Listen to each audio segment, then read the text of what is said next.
हरे कृष्णा। भक्ति रसामृत सिंधु का आज हम 16वां अध्याय प्रारंभ करने जा रहे हैं। 16वां अध्याय भी 15वां अध्याय की तरह रागानुगा भक्ति के ऊपर ही है। रागानुगा भक्ति हम 15वां अध्याय में पढ़कर आए हैं कि भगवान के प्रति जो स्वतः स्फूर्त आकर्षण है और उस आकर्षण के ऊपर जो है वो भगवान के प्रति स्वयं इच्छा पूर्वक प्रेम पूर्वक सेवा करते हैं, ना कि उनको कोई फोर्स करना पड़ता है खुद को। जैसे साधना भक्ति में वैधि साधना भक्ति में विधि विधानों को पालन करने के लिए खुद को फोर्स करना पड़ता है, तो रागानुगा भक्ति में ऐसा नहीं है। पहला पॉइंट है संबंध रूपा भक्ति। नंद महाराज तथा माता यशोदा जैसे वृंदावन के वासियों के भाव में आदि भगवान कृष्ण के पिता तथा माता होने की आदर्श दिव्य भावना पाई जाती है। भगवान के कोई जन्म देने वाला नहीं है, भगवान को सबको जन्म दिया है ना। तो भगवान को किसी ने जन्म नहीं दिया है, फिर भी भगवान को पुत्र रूप में जो प्रेम करते हैं, ऐसे भक्तों को आनंद प्रदान करने के लिए भगवान उनको माता पिता के रूप में स्वीकार करते हैं। तो नंद बाबा और यशोदा मैया जो है वो उनमें ये आदर्श दिव्य भावना पाई जाती है। तो वात्सल्य संबंध कहा जाता है इसको। जैसे वृष्णिगण है जो द्वारका में भगवान कृष्ण के संबंधी है, तो वो लोग भी भगवान को पुत्र रूप में जो है प्रेम करते हैं। यहाँ तक कि जो वृंदावन की यशोदा मैया की उम्र की गोपियाँ है, नंद बाबा की उम्र के जो गोप बालक है या गोप व्यक्ति है जो गैया चढ़ाते हैं, तो वो सब लोग कृष्ण को इसी संबंध से प्रेम करते हैं, वात्सल्य प्रेम। इस तरह कृष्णा कुल से संबंधित द्वारका के तथा वृंदावन दोनों के निवासियां जो है इस प्रकार स्वतः स्फुरित राग वात्सल्य संबंध का जो है दर्शन होता है हमें।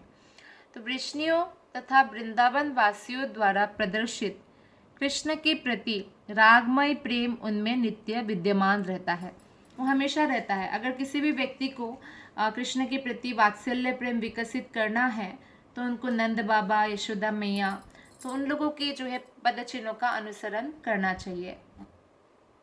वैधि भक्ति में इस प्रेम के विषय में तर्क वितर्क करने की आवश्यकता नहीं है, क्योंकि आगे चलकर उन्नत अवस्था में यह अपने आप विकसित हो जाता है। जब भक्ति में हम उन्नति करते हैं तो बहुत सारी चीज़ें हमारे सामने स्पष्ट हो जाता है। दूसरा पॉइंट है रागानुगा भक्ति की पात्रता, अर्थात क्या योग्यता होनी चाहिए कि कोई रागानुगा भक्ति अपने अंदर विकसित कर सके। ऐसे व्यक्ति जो वृष्णियों तथा वृंदावन वासियों जैसे कृष्ण के नित्य भक्तों के पदचिन्हों का अनुसरण करना चाहते हैं, वो रागानुगा भक्त कहलाते हैं। अर्थात जैसे कि नंद महाराज है, या श्रीमती राधिका है, ललिता सखी है, विशाखा सखी है, या कृष्ण के जो मित्र है सुबल, या उनके जो दास लोग हैं, तो जो भगवान के नित्य पार्षद है जो लोग खासकर, तो एक्चुअली वो लोग रागात्मिका भक्त कहलाते हैं। जैसे नंद महाराज, यशोदा मैया, राधा रानी, ललिता सखी, विशाखा सखी, ये लोग कौन है? रागात्मिका भक्त है। कोई भी जीवात्मा रागात्मिका भक्त नहीं बन सकते, वो कृष्ण के जो नित्य पार्षद है, खासकर जो क्लोज पार्षद है वो है। लेकिन रागात्मिका भक्तों को फॉलो करके उनके पद चिन्हों पर चलकर रागानुगा भक्त जरूर बन सकते हैं। तो इसका अर्थ होता है रागानुगा भक्त का कि वे उन भक्तों की जो रागात्मिका भक्त है उनके जैसा सिद्धि पाने के लिए प्रयत्नशील रहते हैं। ये रागानुगा भक्त वेधी भक्ति का कड़ाई से पालन नहीं करते, अपितु नंद या यशोदा जैसे किसी नित्य भक्त के प्रति अपने रागमय प्रकृति के कारण आकृष्ट हो जाते हैं। तो एक्चुअली क्या होता है, जब रागानुगा भक्त कोई बन जाता है तो वो नियमों के अधीन रहते भी नहीं हैं, लेकिन फिर भी उन्नत भक्त जो है वो अपने आप को जनसाधारण के सामने प्रकाशित नहीं करते। उत्तम अधिकारी भी हमारे सामने जैसे नवदीक्षित की तरह ही रहते हैं, इसीलिए कई बार व्यक्ति उत्तम व्यक्ति को भी नवदीक्षित समझ लेते हैं या कनिष्ठ अधिकारी समझ लेते हैं। क्योंकि वो अपने भाव को छुपाते हैं अपने जो है उन्नत अवस्था के बारे में, इसलिए किसी को जो है प्रकट नहीं करते, तो इसलिए पता नहीं चलता है।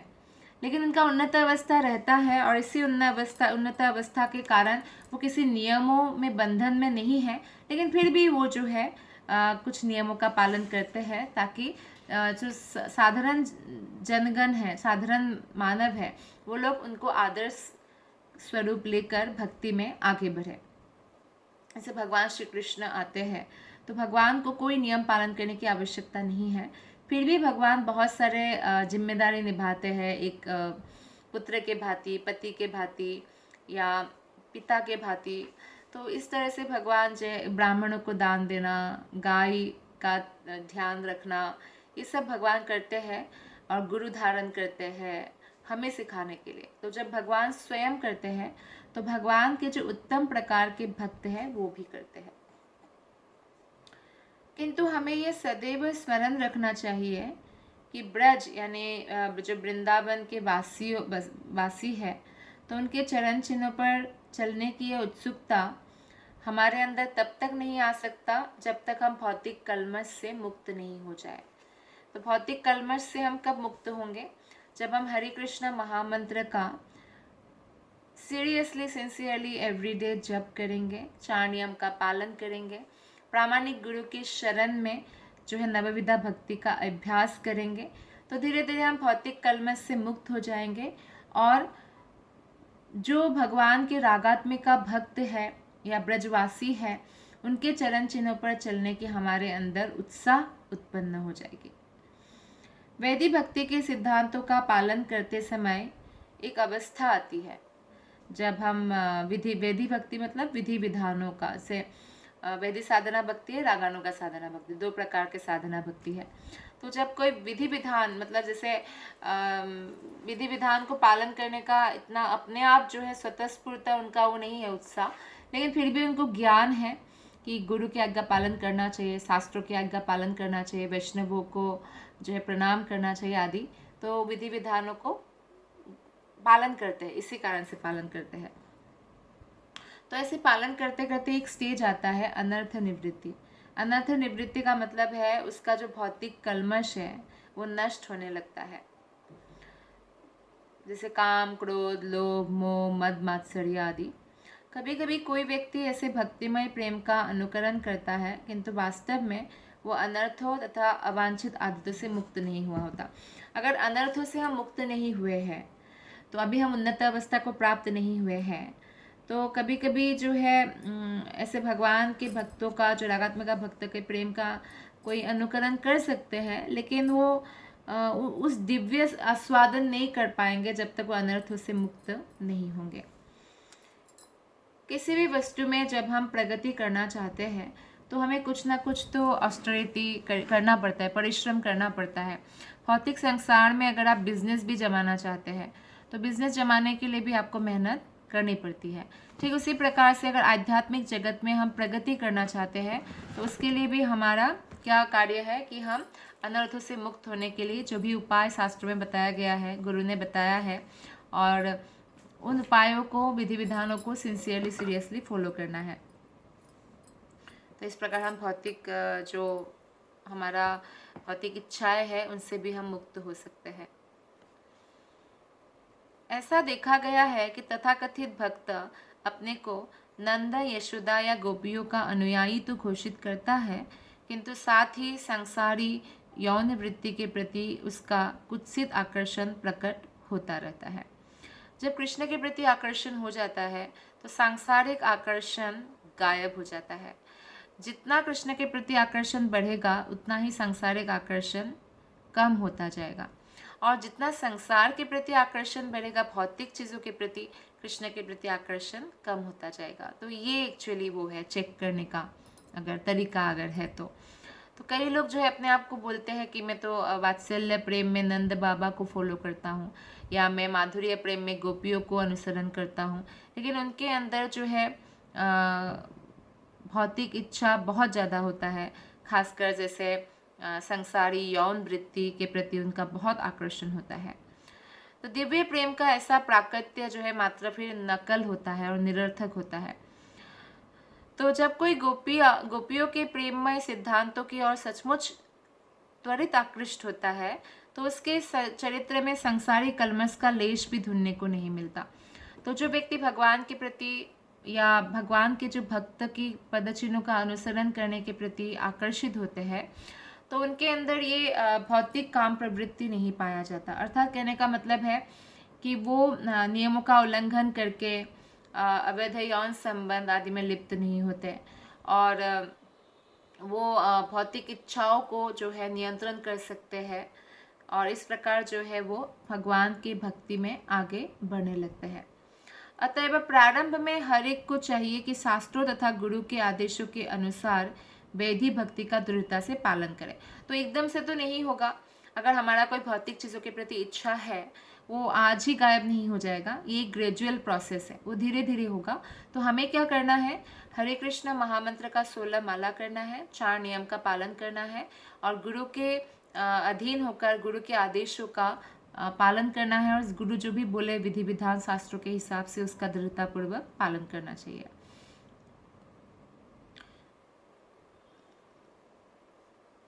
भौतिक कलमश से मुक्ति प्राप्त करने के पश्चात ही वृंदावन के भक्तों के चरण चिन्हों पर चलने की आकांक्षा करनी चाहिए।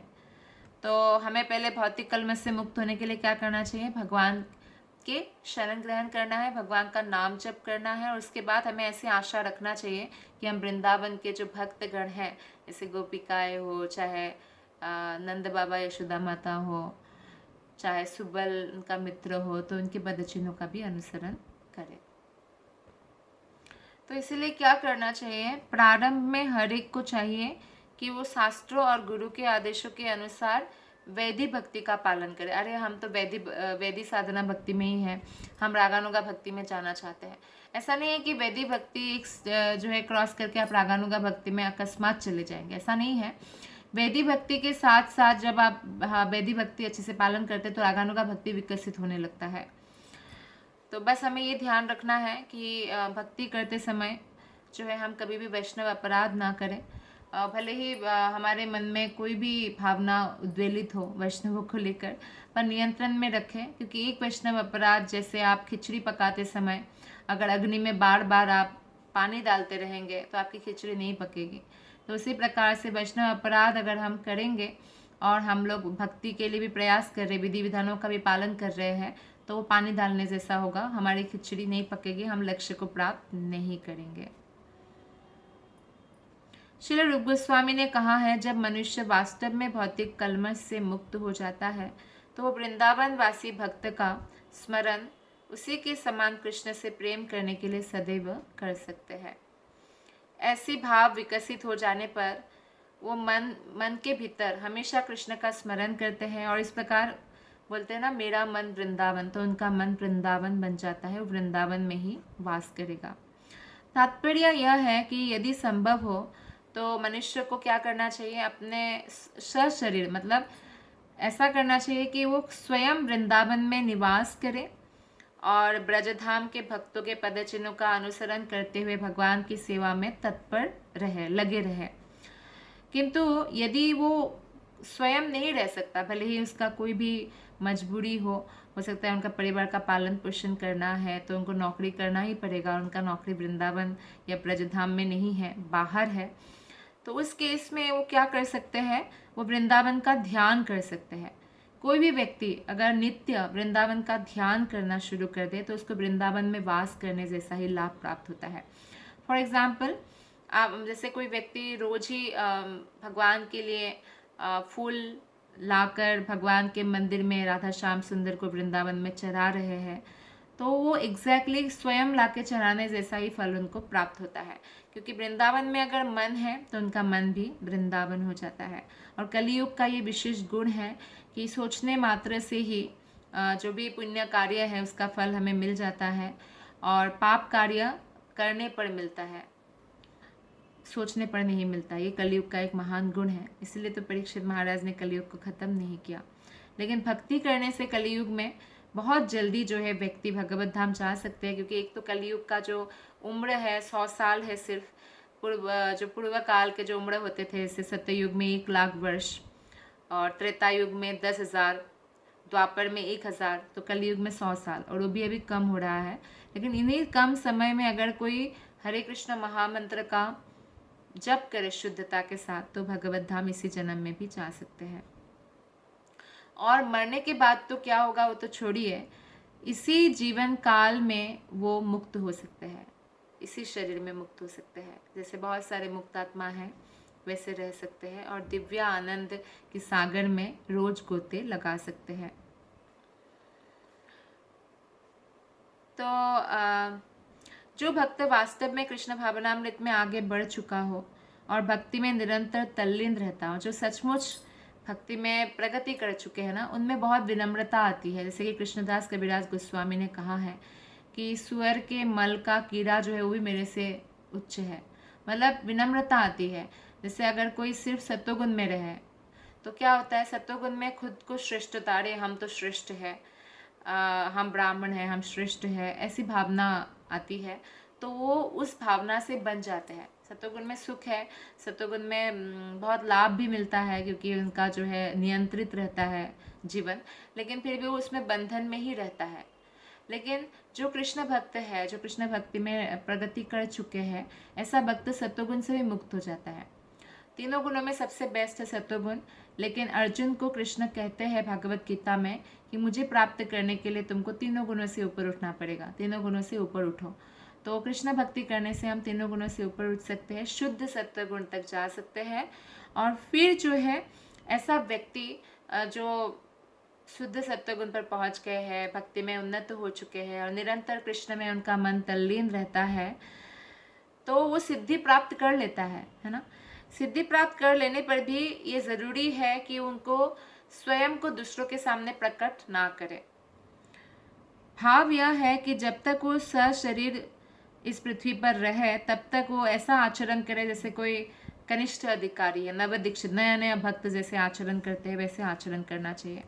तो अपना जो असली उनका जो बहुत उन्नत भाव है उसको एक्चुअली वो छुपाते हैं। यहाँ तक कि शुद्ध भक्त तक को भी वैदिक भक्ति क्रियाकलापों का पालन करना चाहिए। ऐसा नहीं कि अगर वो शुद्ध भक्त बन गए, उत्तम भक्त बन गए, रागानुगा भक्त बन गए, तो वो विधि विधानों का पालन करना छोड़ दें। उनके लिए ज़रूरी नहीं है, क्योंकि वो निरंतर कृष्ण के स्मरण में रहते हैं। फिर भी ये सलाह दी जाती है कि वो अपने आप को प्रकट ना करे, अपनी उच्च स्थिति को दूसरों के सामने। और दूसरी बात है कि वो वैदिक जो विधि विधान है उसका भी पालन करे। किंतु जब उसे भगवान के साथ अपने वास्तविक संबंध की अनुभूति हो जाता है कि कृष्ण के साथ मेरा ये संबंध है, कृष्ण के धाम में मेरा ये जो है भगवान ने सेवा मेरे लिए रखा है, तो भगवान के किसी भक्त विशेष के मार्गदर्शन में वो वैधि सेवा करते हुए भीतर ही भीतर भगवान का चिंतन करता रहे, ये अच्छा है। और उस भक्त विशेष का अनुसरण करते हुए दिव्य भावों को विकसित कर सकता है। तो भक्त विशेष जो है, जैसे कि हम जानते हैं कि भगवान श्री कृष्ण के सबसे प्रिय गोपियों में से सबसे प्रिय है श्रीमती राधिका, और राधिका में भी अष्ट सखी जो है बहुत प्रिय है राधिका को। उसमें ललिता सखी उनके बहुत क्लोज है, और ललिता सखी में अष्ट मंजरिया है जो उनको हेल्प करते हैं राधा रानी की सेवा में, कृष्ण की सेवा में। तो ललिता सखी के अष्ट मंजरी में रूप मंजरी ललिता सखी को बहुत प्रिय है, और रूप मंजरी ही गोलक धाम से हमारे कल्याण के लिए जब चैतन्य महाप्रभु आए थे तब प्रकट हुए थे रूप गोस्वामी के नाम से, जो सदगोस्वामियों में से एक है। और रूप गोस्वामी ने हमें ये भक्ति रसामृत सिंधु शास्त्र दिया है।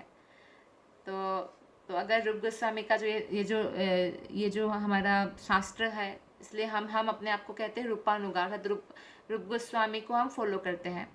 तो अगर कोई ये शास्त्र जो है वो पढ़े और फॉलो करे, तो इन शास्त्रों को सबसे अधिक अगर पूरे पृथ्वी में किसी ने प्रचार किया है वो है श्रील प्रभुपाद, इस्कॉन के संस्थापक आचार्य ने।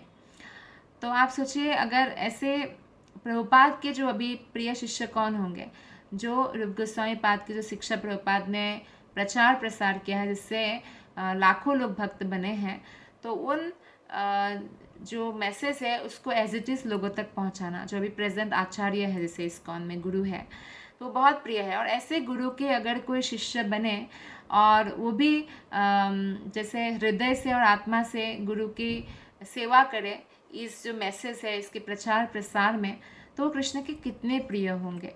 तो निश्चित रूप से वो भगवान के प्रति रागानुगा भक्ति विकसित कर लेंगे और एक दिन उनको वास्तविक संबंध की अनुभूति भी होगी।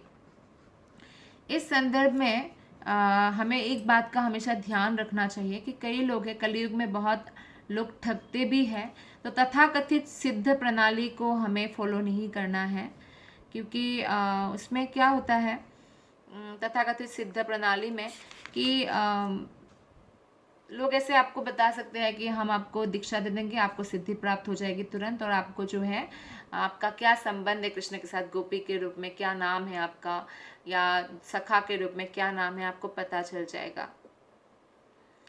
सिद्ध प्रणाली उन लोगों द्वारा अपनाई जाती है जो विशेष अधिकारी नहीं है और जिन्होंने भक्ति का अपना ही मार्ग बना लिया। वो लोग अपने मनमानी ढंग से भक्ति का मार्ग अपनाते हैं, वो शास्त्रों के हिसाब से नहीं चलते हैं। तो ऐसे सिद्ध प्रणाली से बचना चाहिए। वे ये कल्पना करते हैं कि वो भगवान के पार्षद बन गए हैं, लेकिन सोचने मात्र से कोई पार्षद नहीं बनते हैं। यह बाह्य आचरण विधि विधानों के अनुकूल नहीं होता। तथाकथित सिद्ध प्रणाली कौन अनुसरण करते हैं? जो प्राकृत सहजिया है। सहजिया मतलब इमोशनल बहुत है, लेकिन भौतिक कलमश से अभी मुक्त नहीं हुए हैं। भौतिक इच्छा है, लेकिन जैसे शमशान वैराग्य होते हैं वैसे ही थोड़े समय के लिए थोड़ा सा इमोशन हो गया उनको भगवान के प्रति, तो इस प्रकार से वो चले जाते हैं। जो तथाकथित वैष्णवों का छद्म संप्रदाय है वो तथाकथित है, सो कॉल्ड है, छद्म संप्रदाय है, वो असली संप्रदाय नहीं है। असली संप्रदाय जो है 4 है वैष्णव संप्रदाय, जो ब्रह्मा जी से शुरू हुआ है, ब्रह्म मध्वा गौड़िया वैष्णव संप्रदाय, जिसके आचार्य मध्वाचार्य है। और जिस संप्रदाय में अभी जैसे शिल प्रभुपाद ने प्रचार प्रसार किया, चैतन्य महाप्रभु स्वयं आए, तो इसलिए गौड़िया नाम है, गौड़िया वैष्णव संप्रदाय। और एक संप्रदाय है श्री संप्रदाय, जो लक्ष्मी जी से शुरू होता है, जिसका आचार्य है रामानुजाचार्य।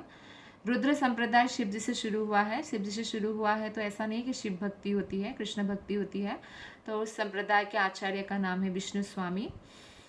और कुमार संप्रदाय, जो ब्रह्मा के पुत्र सनत कुमार से शुरू हुआ है। तो ये 4 संप्रदाय के अलावा और कोई संप्रदाय वैध नहीं माना गया है। तो इन चारों संप्रदाय में ही दीक्षा लेने से भगवत धाम प्राप्त हो सकता है। तो इसलिए श्री रूप गोस्वामी पाद बोल रहे हैं कि अगर आप तथाकथित सिद्ध प्रणाली वाले लोग, जो वैष्णव संप्रदाय का एक छद्म वेश है, उसमें जाएंगे तो ये भक्ति के मार्ग पर आपका बाधक हो जाएगा। श्री रूप गोस्वामी कहते हैं कि विद्वान आचार्यों ने संस्तुति की है कि हम कृष्ण के लिए रागानुगा प्रेम विकसित कर लेने के बाद भी जो है विधि विधान का पालन करते रहे। तो नियमों का पालन, कितने भी उत्तम अधिकारी है वो नियमों के अधीन नहीं होते हैं, फिर भी वो छोटे से छोटे नियमों का पालन करते हैं हमारे सामने आदर्श प्रस्तुत करने के लिए। विधि विधानों के अनुसार 9 प्रकार के कार्यकलाप हैं: श्रवण, कीर्तन, विष्णु स्मरणम, पाद सेवनम, अर्चनम, वंदनम, दास्यम, सख्यम, आत्मनिवेदनम। इसको नवविधा भक्ति कहते हैं। तो मनुष्य को क्या करना चाहिए? उसको जिस ये विधि है 9, इन 9 में से जिस विधि में उनका बहुत रुचि है उसको उसमें वो लग जाए। जैसे उदाहरण के लिए कोई व्यक्ति है बहुत श्रवण करने में उनको बहुत रुचि है, तो श्रवण करते रहे। श्रवण से उनका उद्धार हो जाएगा। जैसे परीक्षित महाराज का हो गया। कुछ लोग कीर्तन करने में, कीर्तन जैसे कि हरे कृष्ण महामंत्र का कीर्तन, भागवत कथा कीर्तन, इसमें बहुत रुचि लेते हैं, तो उसी को जो है वो बढ़ाए, अपना रुचि जिसमें है उसमें वो लगे रहे तो सिद्धि प्राप्त हो जाएंगे। कई लोग मंदिर में सेवा करने में, जैसे अर्चन सिद्धि भी है, अर्थात जब अर्चय विग्रह की सेवा करते हैं और 24 घंटा उसमें लगे रहते हैं, जैसे कि पुजारी लोग हैं बहुत, जैसे भगवान को 6 बार भोग लगाना, 6 बार आरती उतारना, भगवान को 3 बार वस्त्र चेंज करना, उठाना सुलाना, तो पूरा दिन उनका इसी में निकल जाता है, तो अर्चन सिद्धि प्राप्त करते हैं। तो इस प्रकार से हम नवविधा भक्ति जिसमें हमारा बहुत रुचि है, तो प्रभुपाद जी इसमें कह रहे हैं कि इस तरह हर व्यक्ति को अपने अपने रुचि के अनुसार कार्य करना चाहिए। तो जिस सेवा में आपका बहुत मन लग रहा है, आप मन को उसमें और ज़्यादा लगाइए, तो धीरे धीरे क्या होगा, रागानुगा भक्ति विकसित हो जाएगा, क्योंकि ऑलरेडी आपका उसमें इंटरेस्ट है। श्रील प्रभुपाद ये भी बोलते हैं कि हमें किसी एक काम को बहुत अच्छे से जानना चाहिए और समस्त कार्य को, जो भगवत विधि है जो है और भगवत सेवा है, बाकी समस्त कार्य में थोड़ा थोड़ा जानना चाहिए। जैसे फॉर एग्जाम्पल किसी को जो है बहुत सुंदर कीर्तन करना आता है, तो उसको कीर्तन में एकदम मास्टरी कर लेना चाहिए, क्योंकि उसमें रुचि है और वो बहुत अच्छा करते भी हैं। लेकिन इसका अर्थ नहीं है कि वो श्रवण नहीं करेंगे या भगवान के अच्छे बिगड़े की सेवा नहीं करेंगे। तो थोड़ा थोड़ा जो है स्किल उसमें भी डेवलप करें। अर्थात इन इंग्लिश में you should know everything about something and you should know something about everything. तो ये बहुत अच्छी कला है, ये हम सबको अपनाना चाहिए। नेक्स्ट पॉइंट है कामानुगा प्रेम। वृंदावन की गोपियाँ जो है या द्वारका की रानियाँ जो है वो माधुर्य भक्ति करते हैं, तो इसको कामानुगा भी बोला जा सकता है, क्योंकि पति पत्नी संबंध में कृष्ण के साथ रानियाँ हैं या प्रेमी प्रेमिका संबंध में गोपियाँ हैं। तो इसका भी दो विभाग है, एक है अप्रत्यक्ष माधुर्य प्रेम और एक है प्रत्यक्ष माधुर्य प्रेम। तो इन दोनों ही विभागों में उस विशेष गोपी का अनुसरण करना होता है जो गोलक वृंदावन में ऐसी सेवा में संलग्न है। भगवान से माधुर्य प्रेम के प्रत्यक्ष संलग्न रहने वाले को कहा जाता है, जो प्रत्यक्ष संलग्न रहते हैं कृष्ण की माधुर्य प्रेम में, केली कहा जाता है। केली का अर्थ है भगवान से सीधा सीधा संयोग होना। लेकिन कुछ भक्त लोग हैं जो प्रत्यक्ष संपर्क नहीं चाहते, बल्कि गोपियों के साथ भगवान के प्रेम व्यापार का आस्वादन करते हैं श्रवण करके, भगवान के बारे में श्रवण करके ही वो संतुष्ट हैं। तो ऐसे अप्रत्यक्ष जो संबंध है माधुर्य रस, वो भी आस्वादन करते हैं। माधुर्य प्रेम का ये विकास उन्हीं में संभव है जो पहले से ही वैधि भक्ति में है। विशेष रूप से मंदिर में राधा कृष्ण की पूजा में जो लगे रहते हैं, उनके अंदर ये माधुर्य प्रेम का विकास संभव है। जैसे मंजरियों के बारे में अगर कहा जाए, मंजरिया जो है गोलक धाम में 13 साल की जो है 12-13 साल की छोटी बच्चियां हैं, जो श्रीमती राधा रानी और गोपिका की जो सेवा में लगी रहती है। उनका कृष्ण से कोई प्रत्यक्ष संयोग नहीं होता। कभी कभी अगर कृष्ण उनका हाथ पकड़ भी लेते तो लोग भाग जाती है। तो मंजरिया जो है वो असम स्नेहा है। असम स्नेहा का मतलब है वो राधा रानी से ज़्यादा प्रेम करते हैं और कृष्णा से थोड़ा कम करते हैं, राधा रानी से ज़्यादा करते हैं। तो वो राधा रानी गोपिकाओं से कृष्ण के बारे में श्रवण करके ही जो है वही आनंद प्राप्त करती है जो गोपिकाएं डायरेक्ट कृष्ण से संयोग करके प्राप्त करते हैं। तो माधुर्य प्रेम का ही विकास उसमें उन लोगों में संभव है जो इस तरह से राधा कृष्ण के अच्छे बिगड़े की सेवा में लगे हुए हैं, पूजा में लगे हुए हैं, और ऐसा करते करते धीरे धीरे अच्छे बिगड़ा के प्रति रागानुगा प्रेम विकसित कर लेते हैं और गोपियों के साथ भगवान के प्रेम विनिमय का श्रवण करके इन लीलाओं के प्रति धीरे धीरे वो आकृष्ट हो जाते हैं। तो श्रवण भी करना है, अच्छे बिगड़ा की सेवा भी करना है। जब ये रागानुगा आकर्षण अत्यधिक विकसित हो जाता है तो उसी के अनुसार भक्तों को जो है उसके विभागों में रखा जाता है कि माधुर्य रस में जैसे कोई जाता है तो उस विभाग में रखा जाता है। तो कहने का तात्पर्य है कि हमारा जो दैनंदिन शेड्यूल है, हमारा रूटीन है, डेली जो दिनचर्या है, उसको ऐसे ढालना चाहिए कि हम इतना समय श्रवण करेंगे, इतना समय भगवान के जो विग्रह है सेवा करेंगे, भगवान के मंदिर में जो घर में मंदिर है उनमें सेवा करेंगे, और इतना समय जो है भगवान के पुस्तक को पढ़ेंगे, भागवतम पढ़ेंगे, भागवत गीता पढ़ेंगे। तो इस तरह से जो है उनको डिवाइड कर लेना चाहिए समय को। कृष्ण के प्रति माधुर्य प्रेम का ये विकास ऐसा नहीं है कि केवल स्त्रियों में ही हो सकता है, मतलब हम स्त्री शरीर में हैं तो हम ही सिर्फ जो है कृष्ण को प्रेमी रूप में या पति रूप में प्रेम कर सकते हैं, ऐसा नहीं है।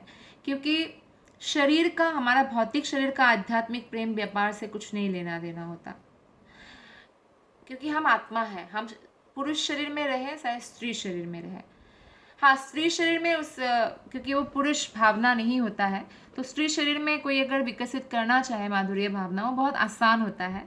लेकिन ऐसा नहीं है कि कोई भक्त अगर रागानुगा अवस्था तक पहुंच गए तो पुरुष शरीर में भी वो बहुत आसान होता है।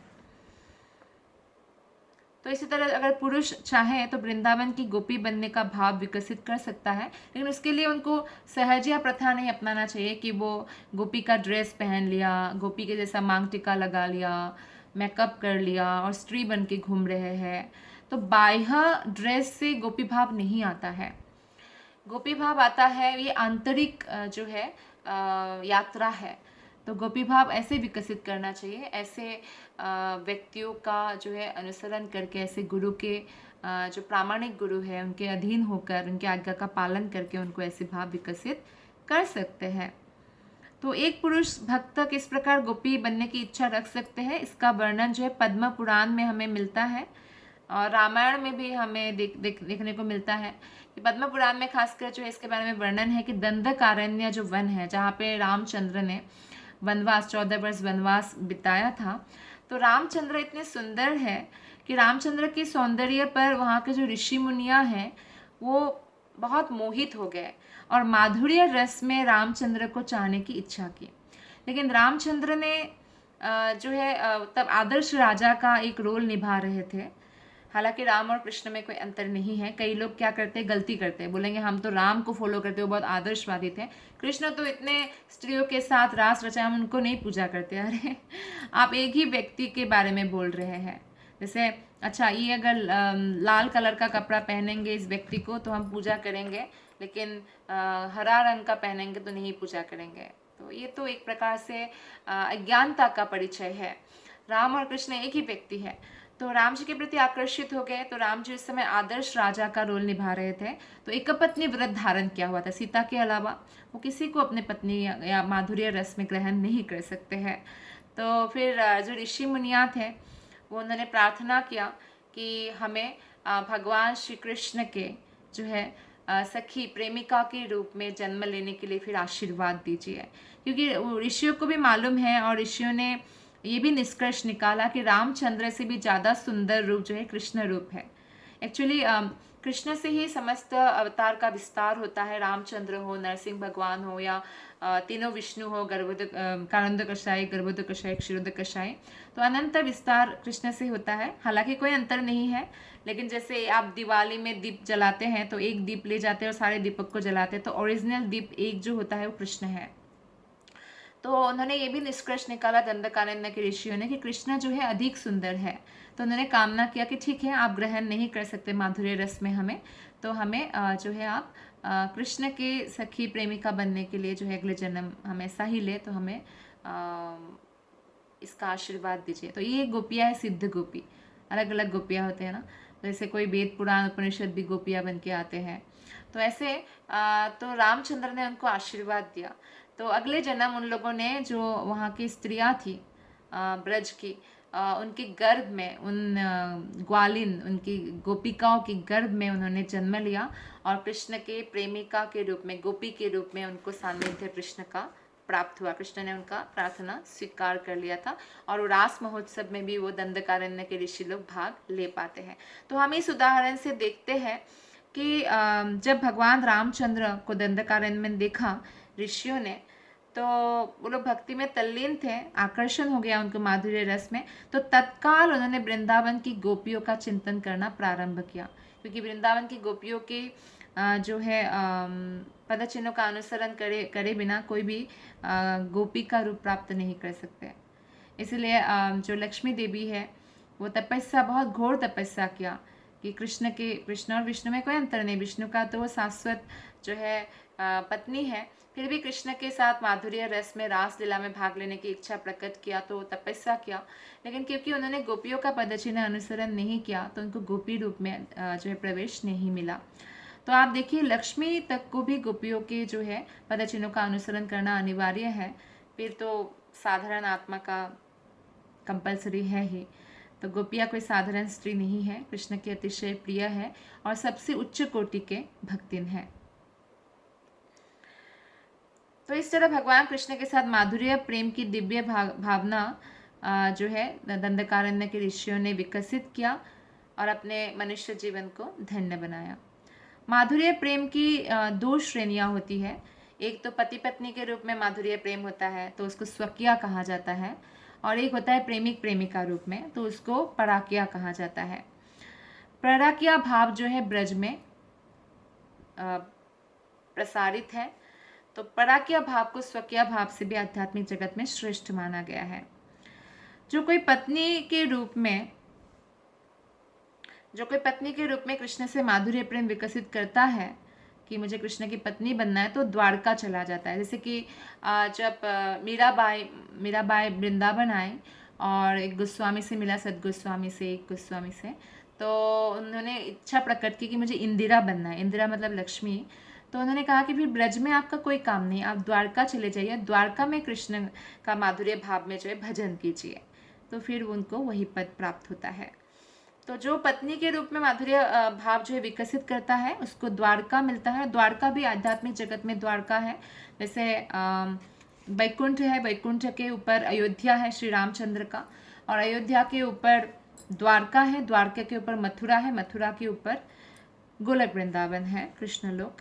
तो इस प्रकार से द्वारका में द्वारका कृष्ण, मथुरा में मथुरा कृष्ण, और गोलक में ब्रजेंद्र नंदन श्री कृष्ण रहते हैं। तो जो प्रेमी के रूप में कृष्ण से माधुर्य प्रेम विकसित करता है, वो गोलक वृंदावन जाता है, और वहाँ उनको गोपियों का सदा संग मिलता है। और जो पति पत्नी के रूप में माधुर्य प्रेम विकसित करते हैं, वो द्वारका में जाते हैं और कृष्ण की रानी बन जाती है। लेकिन हमें सावधान होकर ध्यान देना होगा कि गोपी या रानी जो भी हो, महिषी के रूप में, कृष्ण के लिए यह माधुर्य प्रेम स्त्रियों तक सीमित नहीं है। ऐसा नहीं सोचे कि इस मनुष्य जीवन में जो स्त्रियां हैं वही यह भाव विकसित कर सकता है, ऐसा नहीं है।